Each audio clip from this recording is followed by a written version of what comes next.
Drunk Tank Podcast.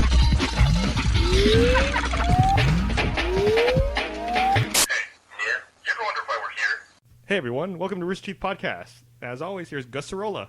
And Joel Heyman. This week, we're actually doing a mobile podcast for the first time ever, and we are recording the podcast from our hotel room. And we found some guys in the parking lot, and we figured it might be funny to include the dudes from the parking lot in the podcast, so maybe we should have them introduce themselves. Yeah, we have a couple of dudes here. Why don't you all introduce yourselves?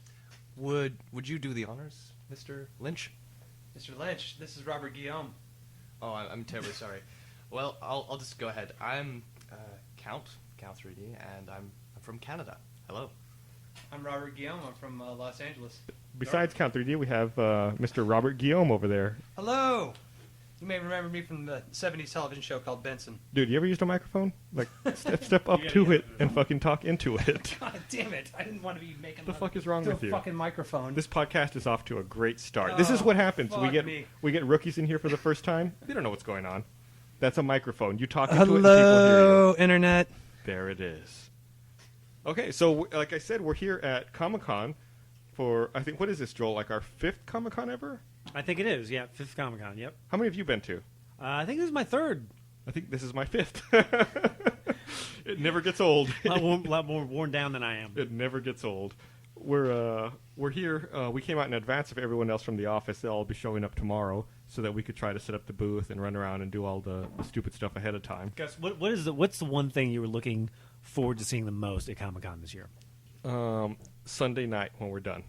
That is the thing I'm looking forward to most seeing.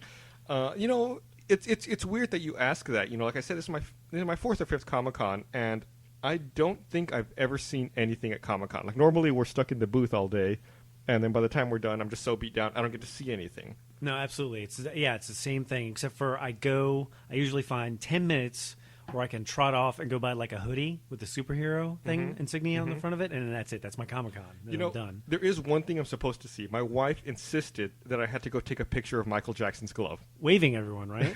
I think they're going to have it flipping everyone off. Well, if they don't have that, someone's going to have to like make that happen probably.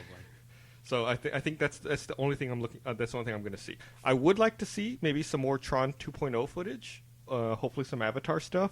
But most likely I'll be stuck in the booth. Actually, no, I take that back. This Comic-Con's going to be a little different than past Comic-Cons.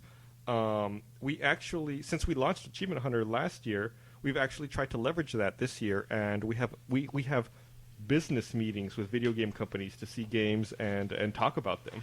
And how many? I think we have like 6 meetings. Now that's impressive. That's nice. Now how many sort of email correspondence did you have to get those 6 meetings? It wasn't very many. It was actually pretty good. It was only like 8 or 9 emails. Mr. Lynch, what is the one thing you were looking forward to seeing the most at this year's Comic-Con? I don't know. I've never been to a Comic-Con before. I don't know what to expect, so I think it's just going to be taking it all in and just finding everything on my own. What about you, Count 3D? What are you looking forward to seeing most?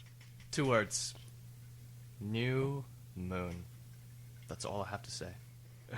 Is that a Twilight thing? What is that?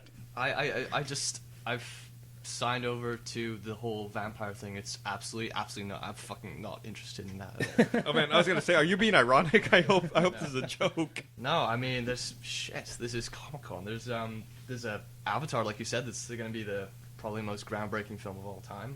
I'm looking forward to so much goddamn stuff, but that in particular.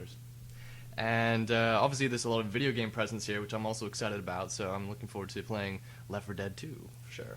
Oh, you're going to go and check that out? I'm really super excited. That's probably the game I'm most excited to see here.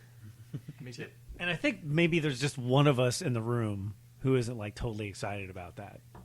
Is someone not excited about Left 4 Dead 2? Who could that be? Oh, you mother-fucker. Why? That's what everyone was at. Well, no, here's the thing, is that I love Left 4 Dead 1. I'm not Mr. Let's sign a protest form on the internet. I just think it's really quick. I don't know if there's enough dev time behind it. I mean, you're not going to be making any Photoshops, are you? I could be if people keep picking on me in this podcast. There'd be some really fucking nasty Photoshops going up. But no, I mean, it's proofs in the pudding. And, I'm a huge fan. I don't even know how many hours. I signed up for that, 360 voice or whatever it was. To track my hours. Right. Mm-hmm. I don't know. I haven't gone back to it since the podcast. I logged in, but I've probably got a good I would say 30 or 40 days of multiplayer on the first one. I would say total. Yeah. So I'd loved the first one, but it's just are the changes going to be enough? Did you feel like you got your money's worth out of the first one? That's On the multiplayer, absolutely. But I feel like is a frying pan and a chainsaw and one different zombie really going to alter the experience? Come on, dude. And 4 new maps. 4 new maps are maps, dude. Any game, okay, any good game, okay, Modern Warfare, they added how many maps? Gears of War. This is like when did our show turn into the McLaughlin group? It's like we're all attacking. You, sir, are incorrect. You are wrong. objection. The other thing that I am actually excited to see would be trailers for Donnie Darko 3. No. God. Oh God. Jesus Christ. You had to have been in the car earlier. We had a long Donnie Darko bashing discussion a little earlier. No, seriously, I mean that is a terrible, terrible movie. I mean, I've really tried to like not call out too many things, but I mean that's a terrible movie. Yeah, right? I'm not a fan. I can definitely say that. There's nothing going on in that movie. Dom wasn't in the car for that conversation. We haven't gotten Dom's view on Donnie Darko, and he is the cinema buff. What do you feel? How do you feel about? You're Donnie not Darko? on the spot at all, Dom. Well, are we talking the original cut or the director's cut? There's a huge difference. Let's go original theatrical release. It was okay. So disappointing. Now, so if they added disappointing. vampires to that script, would that like be, is that what you're looking for? More Vampires, zombies, a little bit of both. It would have been. I think it was a decent movie. It's just too bad the guy who did it has never done anything good ever again. I can't remember what his name was. Yeah, ever. Yeah. By the way, we're actually drinking. See now, Yeah, I wanted to point that out. I'm glad you brought it up. Yeah. This is the first actual drunk tank. all the others were frauds, kids. We're legit. We're the real deal here. We have photographic evidence this time. And also, this drunk tank started about 4 hours ago.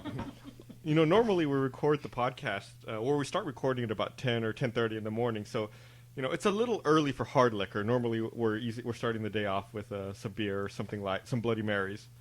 But I'd like you to say that to Jeff's face that it's too early for hard liquor. but we're starting it up right this time, and I'll say this: we were definitely prepared for this drunk tank. Dom, you went to RVB Toronto. I did. Yeah, didn't you fly here, like straight here from there? I did. I'm insane because that was a very foolish thing to do just because RVTO, if you don't know, is probably the greatest fan event in the universe. How many people showed up this year? I would say a good 120, about. Wow, that's pretty impressive. Yeah. But I really wish you all could have been there just because many of them were going there for the first time, and many of them, I don't know how many of them, there's at least one other person, a guy on the site, Moo Cow, who's going to be at Comic-Con. So he and I are going to be here, and I think this is his first or second time at Comic-Con. It's the second. I actually met Moo Cow for the first time ever here at Comic-Con last year. Really nice guy. I like Dom on the podcast because he sounds British now. Normally when I'm talking to Dom, I don't ever hear an accent. It's the drinking, folks. My accent changes the more I drink. But now that we're sitting down, I'm not on sure the what country podcast, he's from anymore. we may have a pirate in here with us. Dom, what was the best part of RVBTO? Oh, God. Oh, Joel, you have to sucker punch me. Okay. The first night, I'd have to say, was the best because it was formal and everyone was meeting each other for the first time, and that's always a very cool moment when you have people from the internet meeting for the first time. Hey, I got to ask you about that. Yeah. You said the first night was a formal event. Everyone got together? Yes. Was Jeff there? Jeff was there. What did Jeff wear? Because I can't picture Jeff wearing any formal wear. He probably had a tattoo of a tuxedo. Jeff. Look, everyone, I'm not naked. He wore That's a tie. a clean pair of shoes. That's Jeff. What a sport. Yeah. Are there any pictures? There are a few pictures, and I'm sure many of them will be posted on the site very shortly. I'll have to try and find some of those. But Griffin looked so awesome every single day of the event.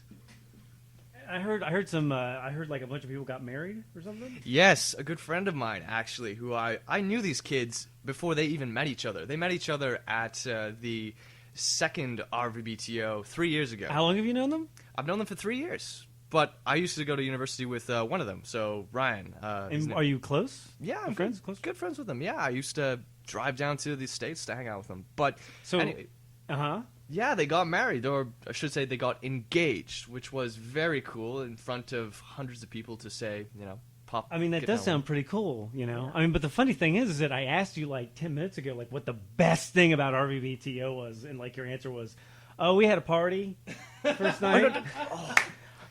I've known these guys for 3 years. We're my best friends. And like You said you sucker punched him, so Totally getting called out. calling them out. No. There's a difference between best and most Super, memorable. like, super friends. I knew. Ryan and Britt, you're always second in Dom's heart. Yeah, what's going on with that? What's going on with that? Finch, The McLaughlin group has turned on Dom now. The spotlight's off. Point, Finch. counterpoint, the best event in RVBTO. I hate you all. This is what happens when you mix alcohol and podcasting. The lesson is just like if you're friends with Dom and you're gonna get married, like do something just like don't propose, or because he doesn't care. He doesn't care. I love you, Ryan and Britta. Please don't hate me. That's all. Did they meet on the site? That's correct. They met at RVBTO. That's awesome. Wow, that's crazy. So we could say like Rooster Teeth, helping nerds hook up since 2003. We should get like a percentage of their earnings or something, or the a children. kid. We should have children. some slave labor by this point. second born. Yes, I think that sounds totally reasonable. I mean, No, seriously. there are a ton of people I think who have met, got married, divorced, and remarried all on the site. There's got it. Well, we don't want anything to do with the divorce. We don't want. No, I mean, if they're already splitting half their money, what's another 10% on top of that? I mean, just coming our way. I'm just saying. Right. Our RT alimony. Right. Yeah, our tiamony. Check your terms of use, folks. It was in there. You agreed. You agreed. You signed up for an account. You owe us. We're due and we're collecting. That's got to be at least 20 marriages, right? No, I think that's easily 20 marriages, if not more. Yeah, that's crazy, dude. Yeah, it's unbelievable. We're definitely helping people get married that should have no business dating. And I'm just getting. Come on, can I get a laugh or something? I'm What the getting- fuck? What the fuck? Well, Matt and Bernie met on the site, right? Before they got That's married. right. That's right. Thank you. That's right. Robert Guillaume is now on a second drink in the room. We had previous drinks at a restaurant where Joel had the most disgusting. Joel Life ate a raw. form of Joel a Joel appetizer. ate a raw fish at dinner tonight, didn't you, Joel? I did. It was fantastic. You didn't listen to me. We ate at this restaurant called the Yard House, which I always want to eat at when we come to San Diego because they have the best pot pie and the best mac and cheese in the world. And I told everyone that. So what does Joel do? He orders a fucking raw fish. How was the raw fish, Joel? Was it as good as a pot pie and as good as mac and cheese? I don't think so. It was a raw fish with guacamole on top. Why did the group turn on me now? It's the McLaughlin group. It's your turn. Why is it my turn? You're under the magnifying glass now, bitch. Let's go back to talking about the video games. What the hell? Which one of the 6 meetings? Well, I changed subjects on you. See how I do that? No, This will be It's like released that. post, if right? you don't So point we can- if we you don't can point look it at out, it's a lot smoother. I can tell you that right now. Okay. Of the 6 meetings, like what's the one you're looking forward to the most? Like what are they? Different video games? Yeah, it's a bunch of different video games and publishers and developers. I'm looking forward to all of them actually because we've never actually sat down and done anything like this where we talk to developers and record it and try to produce something from it. I don't know if we'll actually produce anything. Obviously I'm looking forward to Left 4 Dead 2. Beyond that, I'm not really sure what else we're looking at that I'm like super excited about. I really would I'm really excited to get hands-on with DC Universe Online just because there's a lot of story behind that. And actually, I'm going to go off on a tangent here, They Joel. were on the plane with us. They were on the plane with I us. stole your thunder. We sat next to or in the middle of a bunch of people from Sony Online who were flying out here to set up the DC Universe Online demo for Comic-Con. And at one point, right after takeoff, the guy sitting next to me, I was sitting in the middle seat. The guy sitting next to me turned to me and goes, he saw I was reading a video game magazine. He goes, "Oh, you're reading a video game magazine, huh?" And he was reading PC Gamer or something. He goes, "You're reading a video game magazine, huh?" And I go, yeah. He goes, "Not many people are reading those, huh?" And I was like, "On this flight, I bet there's a ton." And he goes, "Oh, yeah." From the second I stepped out of my car under the shuttle, it was all Comic-Con people. Yeah, he laughed. He's like, "You going out for Comic-Con then, I take it?" I was like, "Yeah." He goes, "Oh, yeah, us too." And I was like, "Yeah, I'm going there for work." He goes, "Who do you work for?" And I go, "Oh, I work with Rooster Teeth. We do this and that. We make Red versus Blue." He goes, "Oh, yeah, the Red versus Blue." And he started yelling to all of his coworkers around the plane that he was sitting next to the Red versus Blue guys, which was terribly embarrassing. Are you sure he was just saying, "No, this guy isn't a terrorist"? Really? But no, they seem like cool guys. I can't wait to Especially the marketing chick. to sit down and talk to them about the game. I believe I'm meeting with them at 1 p.m. on Friday. Oh, you're meeting. So wait. You got a meeting out of them on the plane? No. I already had Oh, a you were meeting ahead of lined me. up. See, I wasn't paying attention to what No, you were no, saying. no. I already had a meeting lined up with them, and I'll be seeing them Friday. Let me ask you guys. Sorry to ask you, go off on a tangent again, but are you interviewing anyone from Epic Games? Epic? No, I don't have anyone lined up from Epic as far as I know. Okay, I understand that they're going to be in Comic-Con for the Gears of War movie is going to be coming out in a bit, and the director is going to be here, actually. Who's directing that? It's the guy who did the Underworld series, so I think his name's Ken Wiseman. Len. Wait. Is that the dude who convinced that hot chick to leave her husband and marry him? No, he's married to Kate Beckinsale. Yeah, I So know. he is basically God. He also did the Die Hard. He did Live Free or Die Hard. Len Wiseman. That's correct. He did the first two Underworlds, and then because he helped co-write them, and Danny McBride also co-wrote those. And if you've ever seen Eastbound and Down, I don't know how he went from vampire movies to Eastbound and Down and Land of the Lost and all that, but that guy's career is taken off. But Yeah, totally. Len Wiseman, yeah, he's basically a god. Okay, this is probably going to get cut, but Finch, these microphones are designed to drown out external noises. You have to really get on top of him for them to pick you up. Are you ready to rock? Just like that. I said, are you ready to rock? That's going to be the only thing that they hear from me. Who's that guy who kept screaming? I don't know, it's really That weird. was the bellhop. Looking for a tip. So I know we've only been into the convention center like once or twice at this point, in the process of setting up. Has anyone seen anything that looked cool? Like, I'm honestly a little shocked at how little has been done by exhibitors to set up their booths by this point. I figured a lot more would be built out, but it seems like the hall's pretty bare at this point. I saw some pretty impressive forklifts. Saw a lot of those. I haven't seen anything. Did you see anything? No, but I heard something about how the Green Hornet car is going to make an appearance for those of you who are interested in that. Yeah, I heard the Green Hornet car is actually going to be unveiled. What did they say, at 8 or 8:30 Wednesday evening by Correct. by Seth Rogen, right? He's going to be there and he's going to show it. And I didn't even know Oh, that. Jesus, I hope this is not going to be a new movie. I didn't know a Green Hornet Seth movie was in Rogen production. is the Green Hornet car. is Seth Hey, Rogen- I'm a car! Is Seth Rogen in the Please, Green God, Hornet no. movie? He is, and Who's he playing? maybe the Green Hornet? No, that can't be right. I just heard that Nicolas Cage is going to be the bad guy, and he's good for whatever. Toupee Man? Is that one of Green Hornet's enemies? Is that right? I don't follow comic books very much. I'm not, I was like, I'm how not did they sure. get that giant wallet to talk? Oh, wait a minute, that's Nicolas Cage. Okay, this is Comic-Con. The first year I was at Comic-Con, I thought, okay, this is Comic-Con. I'm going to look at comic books, because Comic-Con, right? So I figured, you know what I'm going to do? I'm going to find the most expensive comic that I can find. It was in 1981 Strawberry Shortcake.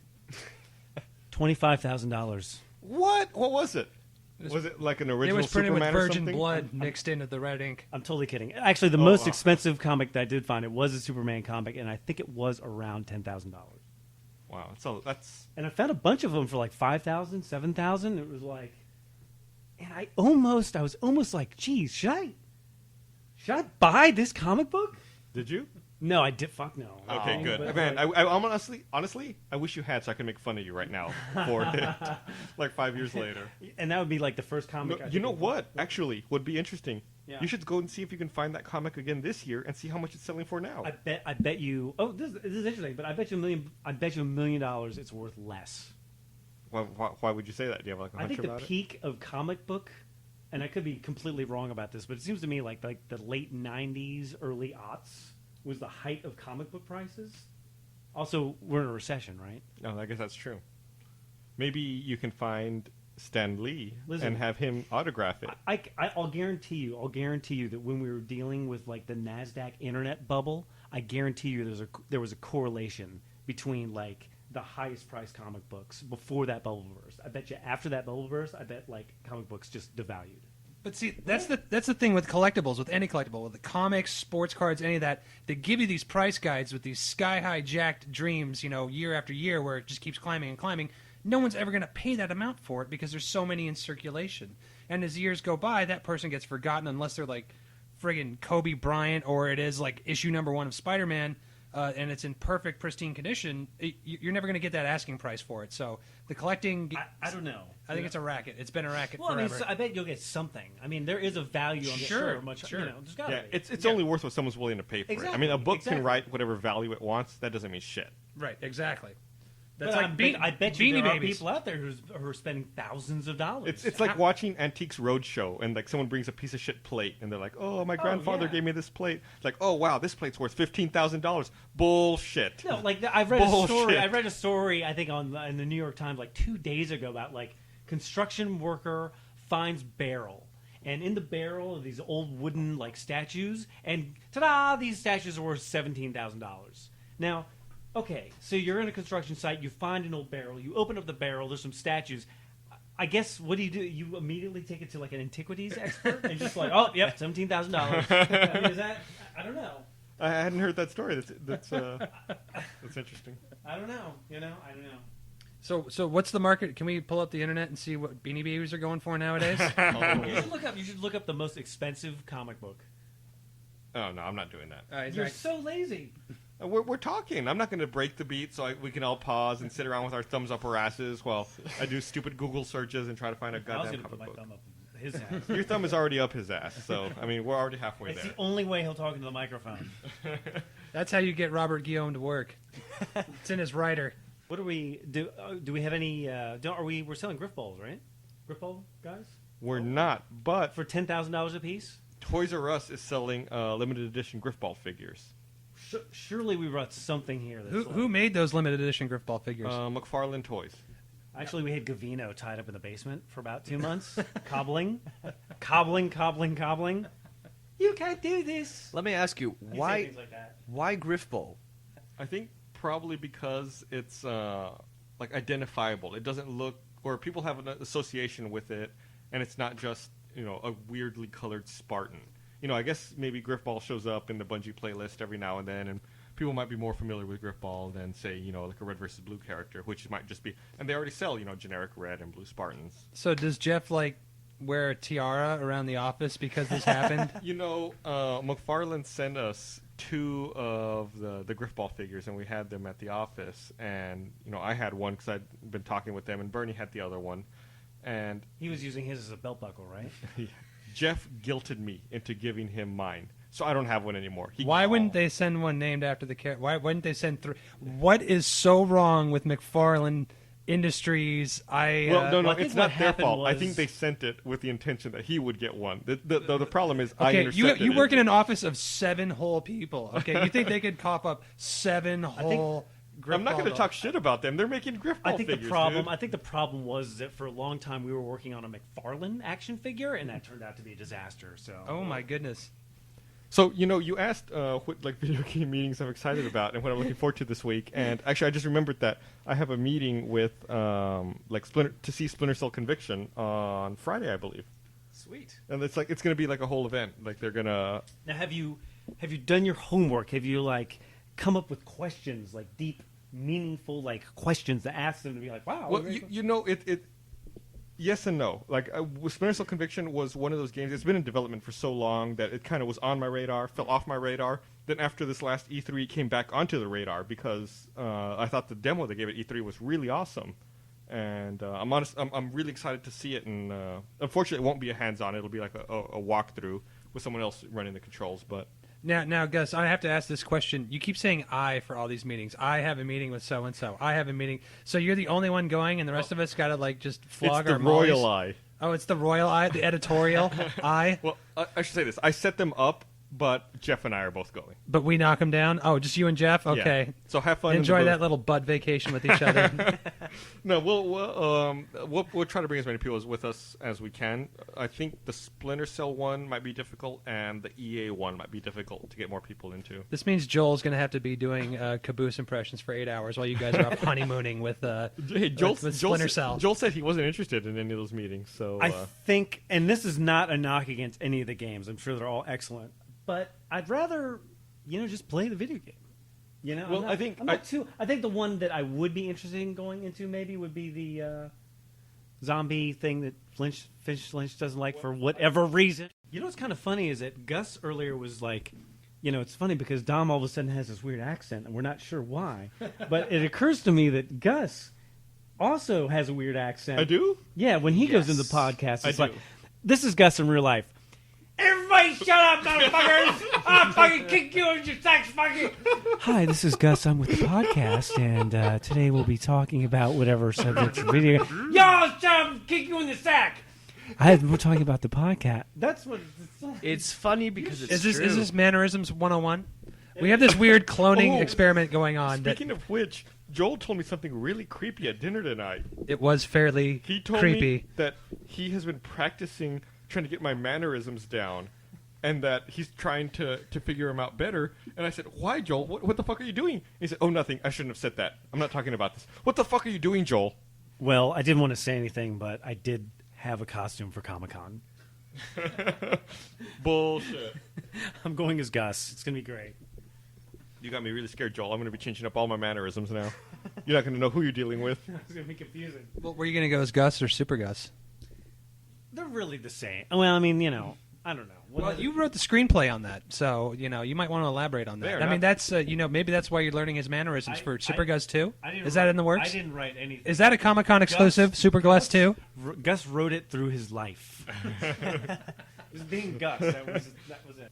I want to point out that Gus has fallen prey to hip-hop marketing by drinking Ciroc vodka, which is owned and I believe comes from the penis of Sean P. Diddy Combs. Does it? Yes. He owns, manufactures, and... Normally, I only drink Tito's vodka, which is an Austin-based vodka place. But they didn't have Tito's here, obviously, because it's kind of a small company. I bought Ciroc because someone once bought it for me at a convention in Dallas. And I thought, that tasted okay. Who bought that? Who bought that for you? I believe it was Spiky206 on the site. Really? Yeah, and because I remembered it, I grabbed it. I only ever drink Tito's. You've never had Grey Goose in your life? I have had it, like when I was younger, yeah, sure, but I mean... What? You had so much... Grey Goose is expensive compared to Tito's. Tito's is, like, so cheap. To wrap it up, we're Comic-Con. We have 9 million things we have to do. And we have no exclusives for our podcast I'm running out listeners. of clothes to wear. Is there any cool shit I can buy that you'd recommend? I highly recommend the Rooster Teeth Griffball Polo, which is a Comic-Con exclusive. Is that something Bernie would wear? I would highly recommend the Griffball. Motherfucking stacks! Keep going the stacks! I would highly recommend. You can become like a DJ on the like soft music. No, seriously. Would Bernie Burns wear the Griffball Polo? I'm going more for the NPR demographic, but yeah, Bernie Burns would. In fact, Bernie Burns is probably going to be wearing. He would wear it as his tomorrow. underwear. Well, see, that's what I'm saying. Is you can connect with your buyers by saying, the founder of the company. He's not only the founder of the company, but he's also a client. Yeah, that's true. Right? Like the hair club dudes? You sound like an Amex commercial or something. I was going for Amco, but there you go. Well, it started with an A. Okay, what else? Anything else? Anyone else? Any closing? Should we have closing thoughts? Anybody have closing thoughts before we wrap this up? Dom, closing thoughts. Yeah, you've been really quiet this podcast, Dom. You have to carry this now. I haven't been doing enough drinking, and I apologize for that. Clearly, I've had such a fucking fantastic time at Toronto, and all you losers have missed out that, you'll have to come next year. It's okay, Governor. You're surrounded by 3 losers that didn't make it this year, Dom. Way to go. And we're drunk. So basically, Dom is saying, come to RVBTO 2010, right? Basically. Okay, so I guess any other Finch, any closing thoughts? closing statements? This has been a real hoot. I'm learning how microphones work. This is a great educational tutorial. I'm really looking forward to Comic-Con, and we haven't had an exclusive, so I'm going to give you this Rooster Teeth exclusive right now. Red vs. Blue Recreation, or Recreation as it were, will be on DVD as soon as the series is finished. Oh my God, you can't break we that. had a You debate. cannot break We that, had a yeah. debate. It was like, listen, if we call it this, they're going to call it Recreation. No, they're not. They're not going to call it Recreation. They'll call it Recreation. No, they're not. They're going to call it Recreation. We had for days. This is. I have yet to see any beach balls or leisure time activity within the series, but so yeah, that'll be out on DVD as soon as the series is done. Sure, Just keep watching. You had to say it twice. Oh yeah, you'll want to wait for the climax online to keep those ratings up, those internet ratings. But Isn't that what you work on all day, climaxing online? oh yes, I do. Get on, bazing! All right, thanks for listening, everyone. This is the Rooster Teeth Podcast. Yay!